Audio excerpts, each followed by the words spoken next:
Top സിംഗറിലെ നിങ്ങളുടെ പ്രിയപ്പെട്ട കുട്ടിപ്പാട്ടുകാർക്ക് vote ചെയ്യാൻ MMC ആപ്പ് ഡൗൺലോഡ് ചെയ്യൂ.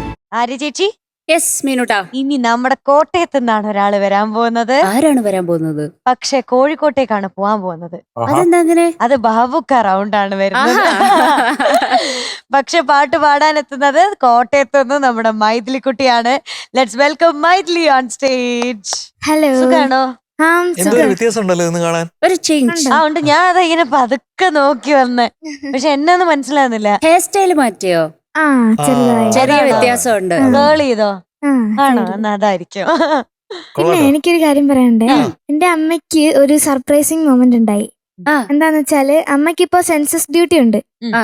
അപ്പൊ അമ്മ ഇങ്ങനെ ഓരോ വീട്ടിലിങ്ങനെ കേറി ഒരു വീട്ടിലെത്തിയപ്പോ അവിടുത്തെ ചേച്ചി, അവിടുത്തെ ആന്റി ഇറങ്ങി വന്നിട്ട്, ആ ഇത് മൈഥിലിയുടെ അമ്മയല്ലേ എന്ന് ചോദിച്ചോണ്ട് അമ്മേനെ വീട്ടിനകത്തോട്ട് അമ്മേനെ മനസ്സിലായല്ലേ? ഓ ശരി. എന്നിട്ട് അമ്മയായിട്ട് സംസാരിച്ചു. അപ്പോ ആ ആന്റിക്ക് നമ്മുടെ ടോപ്പ് സിംഗറിലൊന്ന് വന്ന് കാണണം എന്ന് ആഗ്രഹമുണ്ട്. പിന്നെ ആ ആന്റി പടം വരയ്ക്കും. അപ്പൊ നമ്മുടെ മധു അങ്കിളിന്റെ പടം വരച്ചിട്ടുണ്ട്. ഓ അമ്മ ഫേമസ് ആയി. ഇപ്പൊ എവിടെ പോയാലും മൈഥിലി മൈഥിലി എന്നാണ് പറയണ അല്ലേ? അതെ. എന്തായാലും മൈഥിലി കുട്ടി, എന്താ ദ റിപ്പിൾസ് ആൻഡ് ദ ഷോറിലേക്ക് സ്വാഗതം. ആ. എന്ന് വെച്ചാ റിപ്പിൾ എന്ന് പറഞ്ഞാ എന്താ? ഓളം. കോളം. ഓ കോളമല്ല, ഓളം. തിരയടിക്കുമ്പോഴൊരു ഇതില്ലേ അത്. അപ്പൊ ദ ഷോർ എന്താണ്? ഷോർ എന്താ? തീരം. തീരം. ഓ അപ്പൊ ഇതാ ഓളവും തീരവും. കറക്റ്റ്. യെസ്. സമ്മതിക്കണം. മിടുക്കൻ. മിടുക്കൻ. ഒരു രക്ഷയില്ല. എന്നെ കൊണ്ട് എനിക്ക് വയ്യ. Very well done my boy. അതെ, ഓളവും തീരവും അല്ലേ സിനിമ? ആ. ആഹാ, ഒരു കാലത്തിന്റെ ഒരു മാസ്റ്റർ പീസാണ് ഓളവും തീരവും എന്നുള്ളത്. മനോരഥങ്ങൾ എന്ന് പറയുന്ന കുറെ സിനിമകളുടെ ഒരു കൂട്ടായ്മയില് അതില് ലാലേട്ടൻ ഇതിലെ ബാപ്പുട്ടിയെ അവതരിപ്പിച്ചിട്ടുണ്ട്. ബാപ്പുട്ടിയും നബീസയും തമ്മിലുള്ള പ്രണയത്തിന്റെ കഥയാണ് ഓളവും തീരം എന്ന് പറയുന്നത്. ഒരു ട്രാജിക് ലവ് സ്റ്റോറിയാണ്. പക്ഷെ അത് എല്ലാ കാലത്തും ഈ സിനിമ ഒരു മാസ്റ്റർ ക്രാഫ്റ്റ് ആയിട്ട് എല്ലാവരും, PN മേനോൻ സാറാണ് ഇത് ഡയറക്ട് ചെയ്തത്. മധു സാർ അന്ന് അഭിനയിച്ചിരുന്നു. അതൊക്കെ ഓർക്കാണ്. പിന്നെ ഇതിലെ പാട്ടുകൾ ഓഫ്കോഴ്സ് അനശ്വരങ്ങളാണ്. അതിലൊരു പാട്ട്, മണിമാരൻ തന്നത് പണമല്ല പൊന്നല്ല മധുരക്കീനാവിൻ്റെ കരിമ്പിൻ തോട്ടം. യേശുദാസ് സാറും മച്ചാട്ട് വാസന്തി ചേച്ചിയും കൂടെ പാടിയതാണ്. അതൊരിക്കലും ഇവിടെ പാടാമോ? ആ നോക്കാം. എനിക്ക് ഭയങ്കര ഇഷ്ടപ്പെട്ട പാട്ടാണ് കേട്ടോ. അത് പാടണം കേട്ടോ. ഇതില് വളരെ കുറച്ചു മാത്രം ആൾക്കാർ പാടുന്ന ഒരു പാട്ടാണ് ഇന്ന് മൈഥിലിക്കുട്ടി പാടുന്നത്. ഇടയ്ക്കൊന്ന് ചിരിച്ചും ഇടയ്ക്കൊന്ന് കരഞ്ഞും ഇടവപ്പാതി ഓടിയെത്തി, അല്ലേ? അങ്ങനെയല്ലേ? ഭയങ്കര ബ്യൂട്ടിഫുൾ ആണ്. അത് പി ഭാസ്കരൻ സാറാണ് എഴുതിയിരിക്കുന്നത്. ജാനകി അമ്മയാണ് പാടിയിരിക്കുന്നത്. പി ഭാസ്കരൻ സാറിന്റെ ഏകദേശം 235ഓളം പാട്ടുകൾ ജാനകി അമ്മ പാടിയിട്ടുണ്ടെന്നുള്ളതാണ്. അതില് വേറൊരു കാര്യം എന്ന് പറയുന്നത്, ഏകദേശം 128ഓളം പാട്ടുകൾ ബാബുക്കയ്ക്ക് വേണ്ടിയിട്ട് ജാനകിയമ്മ പാടിയിട്ടുണ്ട്. അതിൽ 96 പാട്ടുകളും സോളോസ് ആണ്. അപ്പൊ അങ്ങനെ ഒരുപാട് കാര്യങ്ങളുണ്ട്. അതിൽ ഇമോഷണൽ ആയിട്ടുള്ള ഒരു സീൻ ഉണ്ടായി. ഭാസ്കർ മാസ്റ്റർ മരിക്കാൻ കുറച്ച് ദിവസം മുമ്പേ ജാനകിയമ്മ അവരെ കാണാൻ പോകുന്നു. അത് അറിയാലോ അല്ലെ കഥ? അങ്ങനെ ജാനകിയമ്മ പോയിട്ട് ഈ ഭാസ്കർ മാസ്റ്റർ ഒരു പാട്ട് പാടാണ്. അത് മറവിയെ കുറിച്ചിട്ടുള്ള ഒരു പാട്ടാണ്. അപ്പൊ ഭാസ്കർ മാസ്റ്റർ ഓർമ്മയില്ല, ഭാസ്കർ മാസ്റ്റർ ആണ് ഈ പാട്ട് എഴുതിയത്. ജാനകിയമ്മ പാടിക്കൊടുക്കുകയാണ്. അപ്പോ ഇത് മാസ്റ്റർ പാട്ടാണെന്ന് പറഞ്ഞു. ആണോ, എനിക്ക് ഓർമ്മയില്ല എന്ന് പറയും. ഭയങ്കര ഒരു ഇമോഷണൽ സീനായിരുന്നു. അത് ശരിക്കും ഇപ്പോഴും ഉണ്ടോ ഓൺലൈനിൽ? അത് വല്ലാത്ത മൊമെന്റ്സ് ആയിരുന്നു. ശ്രീ ഭാസ്കരൻ സാറിന്റെ അവസാനത്തെ കാലങ്ങളിൽ അദ്ദേഹത്തിന് ഓർമ്മ നഷ്ടപ്പെട്ട് അങ്ങനെയുള്ള പല സാഹചര്യങ്ങളും ഉണ്ടായിട്ടുണ്ട്. അതിൽ ഒരു സാഹചര്യത്തിൽ ഞാനും ഉണ്ടായിട്ടുണ്ടായിരുന്നു. കാരണം ഒരു ഉദ്ഘാടനമാണ്. അപ്പോൾ ഇദ്ദേഹമാണ് ഉദ്ഘാടനം ചെയ്യേണ്ടത്. അപ്പോൾ അദ്ദേഹം എൻ്റെ അടുത്ത് ഇരിക്കുന്നുണ്ടായിരുന്നു. പക്ഷെ അദ്ദേഹത്തിന് ആരെന്ന് അറിഞ്ഞുകൂടാ. അത് മാത്രമല്ല, അദ്ദേഹത്തെ ഉദ്ഘാടനം ചെയ്യാനായിട്ട് ആ വിളക്കിന്റെ മുമ്പിൽ കൊണ്ട് നിർത്തിയപ്പോഴത്തേക്കും അദ്ദേഹം ഒന്നും പറയാതെ വെളിയിലോട്ട് ഇറങ്ങിപ്പോയി. അങ്ങനൊരു അനുഭവം എനിക്കും ഉണ്ടായിട്ടുണ്ട്. അതുപോലെ ഒരു പാട്ട് വേണമെന്ന് പറഞ്ഞിട്ട് ഭാസ്കരൻ മാസ്റ്ററുടെ വീട്ടിൽ പോയി അദ്ദേഹം ഒരു പാട്ട് എടുത്തു തന്നു. ഇതേ പാട്ട് തന്നെ വേറെ 2-3 പേർക്കും അദ്ദേഹം കൊടുത്തിട്ടുണ്ടായിരുന്നു, മറന്നുപോയിട്ട്. അതൊക്കെ ഞാനിങ്ങനെ, ഇന്നലത്തെ പൂങ്കിനാവും വെണ്ണിലാവും ഞാനുമൊത്ത് കന്നിയാറ്റിൽ നീന്തി നീന്തി കളിക്കും നേരം. അപ്പൊ ഈ പാട്ട് ഞാൻ ഈണം ചെയ്ത് റെക്കോർഡ് ചെയ്തതിനു ശേഷം മറ്റു 2 പേരും അത് തന്നെ റെക്കോർഡ് ചെയ്തത് ഞാൻ കേൾക്കാനായിട്ട് ഇടവന്നു. അപ്പോഴാണ് ഞാൻ ഈ പാട്ട്, അപ്പൊ അദ്ദേഹം അത് മറന്നുപോയിരുന്നു. വേറൊരു കാര്യം എന്ന് പറഞ്ഞാൽ, ബാബുക്കയുടെ ഒരു സിനിമയിൽ ആദ്യമായിട്ട് ജാനകിയമ്മ പാടുന്നത് ഒരു മലയാളം പാട്ടല്ല എന്നുള്ളതാണ്. അത് കേട്ടിട്ടുണ്ടോ? ആര്യ കേട്ടിട്ടുണ്ടോ? മേത്തോ ഗുങ്കുറു എന്ന് പറഞ്ഞിട്ട് ഒരു മീരാ ഭജനാണ്. അത് കേൾക്കണം കേട്ടോ. That's A very beautiful song കേട്ടോ. അപ്പോ ഇതൊക്കെയാണ് ഇതിന്റെ പിന്നാമ്പുറ കഥകൾ. കഥകൾ. അപ്പൊ ഇതൊക്കെ പറയുന്നത് പറഞ്ഞാൽ ഈ പാട്ടിന് ഇൻസ്പയർഡ് ആയിട്ട് പാടാൻ വേണ്ടിയിട്ടാണ്. കേരള മലയാളത്തിന് ഏറ്റവും അധികം നോസ്റ്റാൾജിക് സോങ്സ് തന്നിട്ടുള്ള ആളാണ് അതെ ഭാസ്കർ മാസ്റ്റർ. തീർച്ചയായിട്ടും. അതിലൊന്നാണ് ഇത്. അപ്പൊ ഭാസ്കർ മാസ്റ്ററിനും ബാബുക്കും അതുപോലെ തന്നെ ജാനകി അമ്മയ്ക്കും ഒരു വലിയൊരു ട്രിബ്യൂട്ട് ആവട്ടെ യെസ്. ഈ പാട്ട്. ഓക്കെ. ഇടയ്ക്കൊന്നു ചിരിച്ചും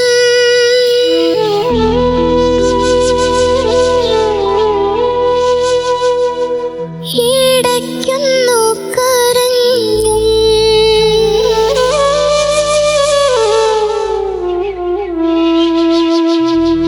ഇടവ പാതിയുമോടിയെത്തി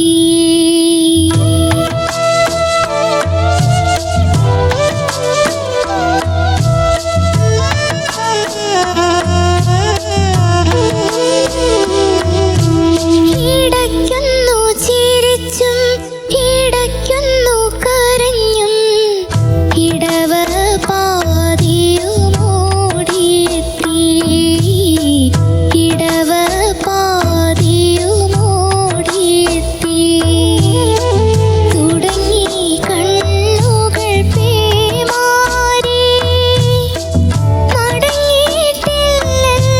മണിമാരൻ തുടങ്ങി കണ്ണുകൾ പേമാരി മടങ്ങിയിട്ടില്ലല്ലോ മണിമാരൻ മടങ്ങിയിട്ടില്ലല്ലോ മണിമാരൻ ഇടയ്ക്കൊന്നു ചിരിച്ചും ഇടയ്ക്കൊന്നു കരഞ്ഞും ഇടവ പാതിയുമോടിയെത്തി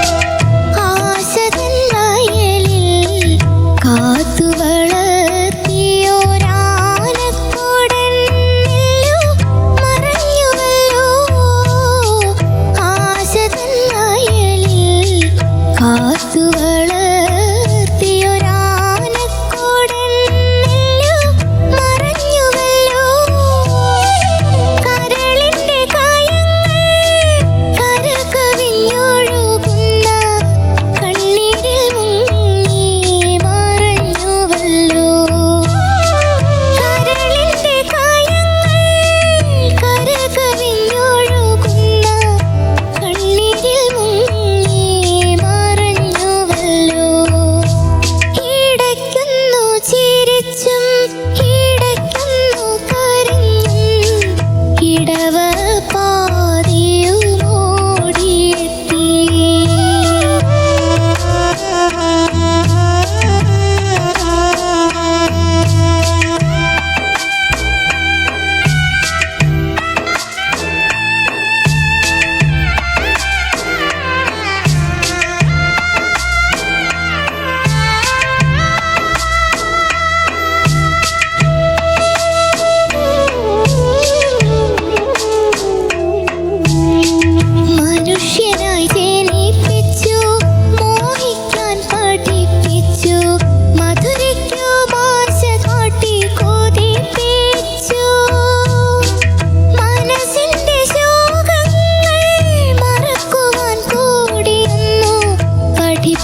ശരിക്കും ഞാൻ സ്പെൽ ബൗണ്ടാണ്, വാക്കുകൾ കിട്ടുന്നില്ല. എന്തോ ഒരു ലംപിൻ്റെ ത്രോട്ട് പോലെയാണ് ഈ പാട്ട് കേട്ട് കഴിഞ്ഞിട്ട്. അതും ഇത്രയും നന്നായിട്ട് ഈ പാട്ട് ആരും പാടി കേട്ടിട്ടില്ല ഞാൻ. Thank you. വേദിയിലധികം വേദിയിൽ. പാടി കേൾക്കാത്ത ഒരു പാട്ട്. പാടാത്ത പാട്ടാണ്. അതെ. അത് മാത്രമല്ല അത് പാടിയിരിക്കുന്ന രീതിയും ഇങ്ങനെ കേട്ടിട്ടില്ല. എന്ന് പറഞ്ഞാൽ full of expression, full of beauty of voice. കരളിന്റെ കായങ്ങൾ കരകവിഞ്ഞൊഴുകുന്ന കണ്ണീരിൽ മുങ്ങി മറഞ്ഞുവല്ലോ. നമ്മുടെ മൈദുവിന്റെ ശബ്ദം ഈ പാട്ടിന് ഇങ്ങനെ ഇഴുകി ചേർന്ന് കിടക്കും. Thank you. ഈ പാട്ടിനോട് ഞാൻ ഒന്നുകൂടെ അഡിക്റ്റഡ് ആയി ഇന്നത്തെ ഈ റെൻഡീഷൻ കഴിഞ്ഞിട്ടോ. ഇവിടെ വരാണ്ടിരിക്കാൻ പറ്റിയില്ല, അതാണ്. അവിടുന്ന് എണീറ്റ് ഇങ്ങനെ വരേണ്ടി വന്നു. I want to tell you, you are great with a song. ഒരു സംശയം വേണ്ട. Thank you. And this is a very difficult song to sing. എന്ന് പറഞ്ഞാൽ കൂടുതൽ എക്സ്പ്രഷൻസ് ആണ്. ഒരു ആ പടച്ചവനെ എന്ന് പാടിയില്ലേ, ആഹാ. എന്റെ ഒരു കൺസ്ട്രക്ഷൻ അങ്ങനെയാണ് ആ. അല്ലേ? പിന്നെ മണിമാരൻ എന്ന് പാടിയത്, ആ മണിമാരനിൽ ഒരുപാട് എക്സ്പ്രഷൻസ് ഉണ്ട്. ഉണ്ണിച്ചേട്ടാ, ഇതിൽ നബീസ എന്ന് പറയുന്ന ഇതിന്റെ നായിക അവര് അനുഭവിക്കുന്നതെന്ന് പറഞ്ഞാൽ ഇതുപോലെയാണ്, ഈ ഇടവപ്പാതി പോലെയാണ്. അതായത് മിക്കപ്പോഴും വേദനയാണ്, മിക്കപ്പോഴും കരച്ചിലാണ്, നിരന്തരമായ വേദന. അതാണ്. ഇടയ്ക്കൊന്ന് കരഞ്ഞും ഇടയ്ക്കൊന്ന് ചിരിച്ചും. ചിരി എന്ന് പറയുന്നത് കുറവാണ്. അങ്ങനെയുള്ളൊരു നായികയെ പറ്റി ഭാസ്കർ മാസ്റ്റർ അങ്ങനെ എഴുതിയിരിക്കുകയാണ്. അനുപല്ലവിയിൽ ആനക്കൊടൻ നെല്ല് എന്ന് പറയുന്നുണ്ട്. ഈ ആനക്കൊടൻ നെല്ല് എന്ന് പറയുന്നത് ഇതിൽ ഭാസ്കർ മാസ്റ്റർ പറഞ്ഞിട്ടുണ്ട്. അതെന്ന് പറയുന്നത് പരമ്പരാഗതമായിട്ട് കേരളത്തിൽ കൃഷി ചെയ്യുന്ന ഒരു നെല്ലിനമാണ് ഈ ആനക്കൊടൻ നെല്ലെന്ന് പറയുന്നത്. അതിന് ഒരു പ്രത്യേകത എന്ന് പറഞ്ഞു കഴിഞ്ഞാൽ ഈ വെള്ളപ്പൊക്കത്തിനെയും അതുപോലെ ഉയർന്ന ജലനിരപ്പിനെയൊക്കെ അതിനെ അതിജീവിക്കാൻ പറ്റും എന്നുള്ളതാണ്. അങ്ങനെയാണ്. അപ്പോൾ കുട്ടനാട്ടിലൊക്കെ നമുക്ക് കാണാൻ പറ്റും ഈ ആനക്കുടൻ നെല്ല് എന്ന് പറയുന്ന ഇനം. അപ്പോൾ അത്തരത്തിൽ അതിജീവിക്കുന്ന ആനക്കുടൻ നെല്ല് പോലും മറഞ്ഞുപോയി എന്നാണ്. അപ്പോൾ അതൊക്കെ എന്ന് പറഞ്ഞു കഴിഞ്ഞാൽ നമുക്ക് വിശ്വസിക്കാൻ പറ്റുന്നില്ല, ഇങ്ങനെയൊക്കെ ഒരാൾക്ക് എഴുതാൻ പറ്റുമോ എന്ന്.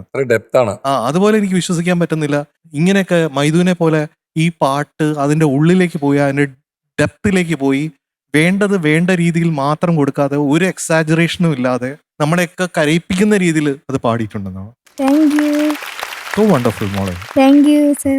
നമുക്ക് സീസൺ 1, 2, 3, 4, 5 ഇതിലൊക്കെ വരാൻ ആഗ്രഹിച്ച ഒരാളാണ് നമ്മുടെ മൈദു. പക്ഷെ ഇവിടെ എത്തിയത് സീസൺ 6-ലാണ്. ഇത് നേരത്തെ നമ്മുടെ മേഘ്ഡു ഈ പാട്ട് പാടി ഞാൻ കേട്ടിട്ടുണ്ട്. ഇത് ഞാൻ നേരത്തെ പറഞ്ഞല്ലേ, the best that I have heard ഈ സോങ്. മനസ്സിന്റെ ശോകങ്ങൾ മറക്കുവാൻ കൂടിയൊന്നു പഠിപ്പിച്ചതില്ലല്ലോ പടച്ചവനേ. പിന്നെ ഐ ട്രസ്റ്റ് എന്ന് പറഞ്ഞാൽ ഈ ശബ്ദം കൊണ്ട് നന്നായിട്ട് റിഹേഴ്സ് ചെയ്ത് പ്രാക്ടീസ് ചെയ്ത് മുന്നോട്ട് വരികയാണെങ്കിൽ നമുക്ക് സ്കൈസ് ദ ലിമിറ്റ്. അപ്പൊ ആ രീതിയിൽ എല്ലാം കാണട്ടെ. അങ്കിളുടെ ഹൃദയം നിറഞ്ഞു, മനസ്സ് നിറഞ്ഞു, വാക്കുകൾ പറയാൻ പറ്റാത്ത രീതിയിൽ അങ്കിളിനെ എത്തിച്ചു. അത് സാധാരണയല്ല. പ്രത്യേകിച്ച് ഈ പാട്ടിനോടുള്ള കൂടുതൽ ഇഷ്ടം കൂടെ കൊണ്ടായിരിക്കാം എനിക്ക് അങ്ങനെ തോന്നുന്നത്. പക്ഷെ ഇന്ന് കൂടുതൽ ഇഷ്ടപ്പെടുത്തിയത് നമ്മുടെ മൈഥുവിന്റെ പാട്ടാണ്. ഗോഡ് ബ്ലെസ് മോളെ. ഒത്തിരി സ്നേഹം, ഒത്തിരി അഭിമാനം. ഹായ് മൈദുക്കുട്ടി. ഹലോ.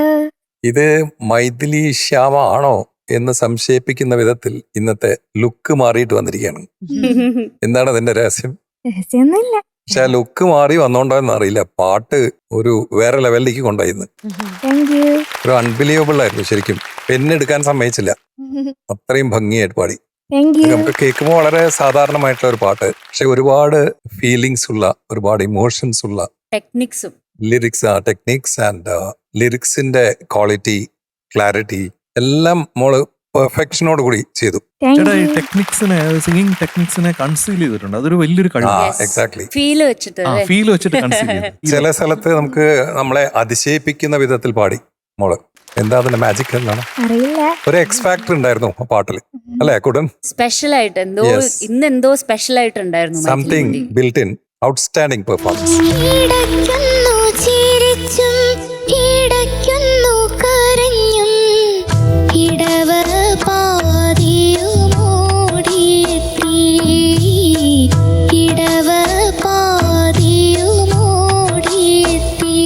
മോളെന്നെ ചിലപ്പോ എക്സ്പെക്ട് ചെയ്തിട്ടുണ്ടാവില്ല അല്ലെ? അത്രയും. ഏത് ക്ലാസ്സിലെ മോള് പഠിക്കുമ്പോ? 6th സ്റ്റാൻഡേർഡിലാണ് ഇത് ചെയ്യുന്നത്. അമേസിംഗ്. അല്ല, ഒരു ചേച്ചിയമ്മയെ നമുക്ക് കാണാൻ പറ്റിയില്ല ഈ പാട്ടിൽ. അതിന്റെ ഒരു എക്സ്പീരിയൻസ് ഉണ്ട്. അനീത്തിമാരെ ഒരു അമ്മയുടെ സ്ഥാനത്ത് നിന്ന് കാണുന്ന ആളാണ് ഈ 6ാം ക്ലാസ്സിൽ. അതാണ്. അപ്പൊ അതിന്റെ സ്നേഹം നമുക്ക് ഈ പാട്ടിൽ കാണാൻ പറ്റും. ആ വരികളുടെയും ട്യൂണിന്റെയും ഒക്കെ ഉള്ളിലേക്ക് ഇറങ്ങി ചെന്ന അത് ശരിക്കും കൺസീവ് ചെയ്തിട്ടുള്ള രീതിയിലാണ് അത് വിജയിച്ചത്. All the best. Thank you. Maithili കുട്ടിയുടെ ആദ്യത്തെ പെർഫോമൻസ് ഇങ്ങനെ ഓർക്കുകയാണ്. അപ്പൊ ആ ആദ്യത്തെ പെർഫോമൻസ് ഇന്നത്തെ പെർഫോമൻസിലേക്കുള്ള journey is incredible. Thank you. അത് പറയാതിരിക്കാൻ വയ്യ. കാരണം അന്നത്തെ മൈഥിലി കുട്ടിയും ഇന്നത്തെ മൈഥിലി കുട്ടിയും തമ്മിൽ ഒരുപാട് വ്യത്യാസമുണ്ട്. പാട്ട് മനസ്സിലാക്കുന്ന രീതി, അതിന് കൊടുക്കുന്ന ഫീൽ, അതിന് ടെക്നിക്സിന് കൊടുക്കുന്ന ഇമ്പോർട്ടൻസ്, ആ പാട്ടിന്റെ ഉള്ളിൽ എത്ര ആഴത്തിൽ ഇറങ്ങി പോകുന്നു എന്നുള്ളത് എല്ലാം വ്യത്യാസം വന്നിട്ടുണ്ട്. ഞാൻ ആ ഒരു മൈഥിലി കുട്ടിയുടെ ജേർണിയിൽ ഞാൻ പ്രൗഡാണ്. എനിക്ക് ഭയങ്കര അഭിമാനമാണ്. മിടുക്കി. നല്ല രസമുണ്ടായിരുന്നു കേൾക്കാൻ. ഒരു ഭാഗം പോലും ഞാൻ ഒന്നും എഴുതിയില്ല. നല്ല ഫീല്, നല്ല ടെക്നിക്ക് ഇങ്ങനെ എഴുതിയിട്ട് ഇങ്ങനെ വെച്ചിട്ടുണ്ട്. വേറെ ഒന്നും എനിക്ക് എഴുതാൻ തോന്നിയില്ല. 2-3 സ്ഥലത്ത് ഞാൻ ഗുഡ് എന്ന് എഴുതി വെച്ചിട്ടുണ്ട്. മിടുകിയായിട്ട് പാടി കേട്ടോ. Thank you. ബ്യൂട്ടിഫുൾ ആയിരുന്നു. ബ്യൂട്ടിഫുൾ. Thank you. ഉണിച്ചേട്ടാ, അപ്പൊ ഡിസ്കഷൻ ഇല്ലല്ലോ നോ ഡിസ്കഷൻ അറ്റ് ഓൾ അല്ലേ? മൈഥുവിന് ഒരൊറ്റ മാർക്ക് ഇന്ന് കൊടുക്കാൻ പറ്റൂ. That is going to be 100 + 5 stars.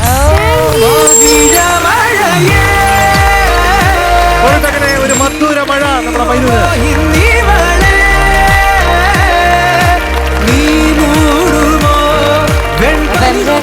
ഇനി സംശയമില്ല, നമ്മുടെ best performer of the day Maithili Maithu. കുട്ടിയാണ്.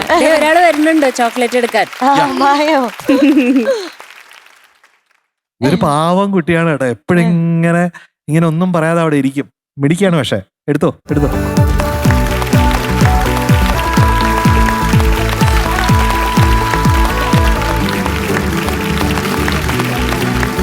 2 ഗിഫ്റ്റ് ഉണ്ട്. ഓക്കെ, MJ അങ്കിൾ കുറച്ച് വെയിറ്റ് ഉണ്ടേ.